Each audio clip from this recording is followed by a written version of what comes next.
এখন আজকে police commissioner বলছে যে যে হত্যাকারীকে শনাক্ত করা হয়েছে জামাত শিবিরের লোক, তাকে শনাক্ত করা হয়েছে, সেই তার উপর আঘাতকারী হাদির উপর সে ছাত্রলীগেরও নেতা আর ঢাকা বিশ্ববিদ্যালয়ের যে ভিপি সাদেক কাইমের সাথে একই টেবিলে চা খাচ্ছে।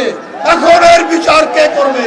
আরে যাদের ৭১ সালে ৩০ লক্ষ মানুষকে হত্যা, ২ লক্ষ মা বোনের ইজ্জত হরণের পরে যাদের কোনো বিবেকে বাঁধেনি, যাদের কোনোভাবেই আপনার অনুশোচনা নেই, তারা তো যা ইচ্ছা তাই করতে পারে।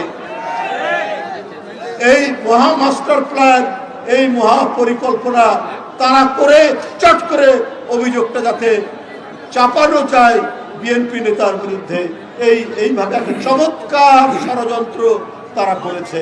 এখন আস্তে আস্তে দিনের আলোতে একেবারে পরিষ্কার হয়ে যাচ্ছে উচ্ছৃঙ্খল জনতাতন্ত্র।